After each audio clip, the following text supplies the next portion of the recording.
Sir, how do you know that the person you are with is the right person for you? Whoa, popular, huh? It once happened. Shankaran Pillai was at the family dinner, and when everybody settled down for dinner, he stood up at the table and announced, "I am going to marry Lucy, who's just across the street." I hope that's not the name. No, it is. Then the father said, "What? You going to marry Lucy? She has nothing. She's like a tramp. You going to marry that Lucy?" Mother said, "What? You going to marry that Lucy?" The uncles always pitch in this kind of matters, you know. Uncle said, "What? You going to marry that Lucy?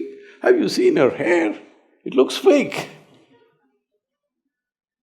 The aunt, "What? You going to marry Lucy? She's always painted. You going to marry that painted woman?"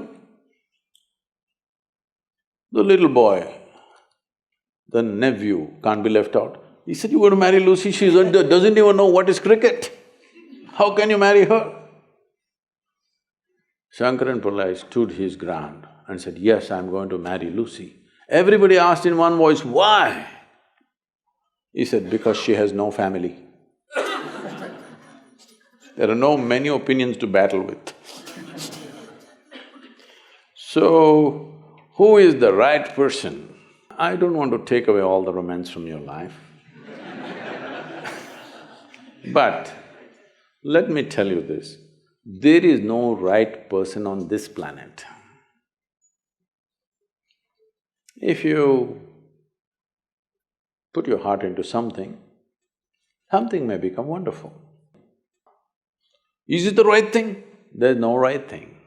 Nobody ever found the right person anywhere, okay? If you get into that kind of unrealistic mindset, "I have found the right person," oh, you will be soon disappointed.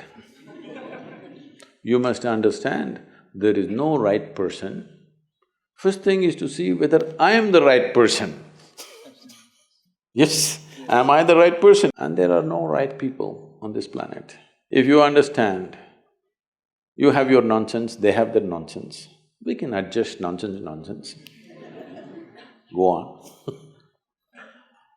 We must understand relationships are formed for various needs. There are physical needs, there are psychological needs, there are emotional needs, there may be social needs, there may be financial needs, various kinds of needs. So when you're going to somebody with so many needs, you're going as a beggar, and a beggar cannot choose. Hello?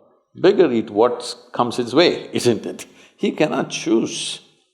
So, if you really want to make a choice in this world, first and foremost thing is, you bring yourself to your place where your experience of life is just pleasant by yourself. You're wonderful. Now, let us see what gets drawn to this one.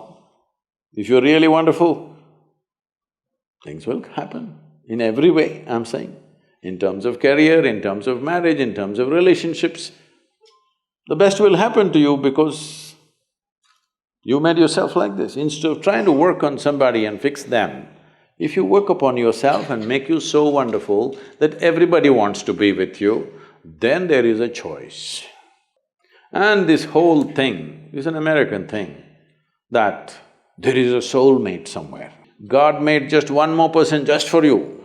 But these days, every 2 years, he keeps making one more person just for you. Obviously, God is making too many mistakes with you.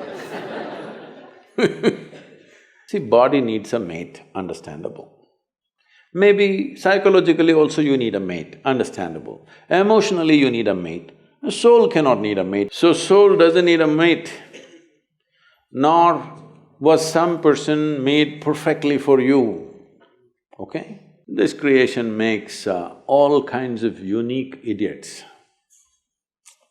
If you understand you are one kind of idiot and the others are different kind, you will understand their nonsense because you know you got your stuff.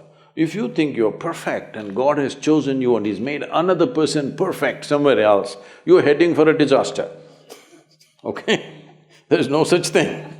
Even, people today, after 5,000 years, people are still adulating and worshipping Krishna as the greatest lover, but his wives are dead unhappy with the guy. Yes.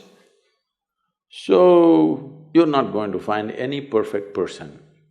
If you invest a deep sense of involvement, something wonderful may happen. It's because of your involvement, not because the other person is fantastic. No. Even if you choose a fool, actually it's easy that way. If they're not stupid, why would they come to you first of all?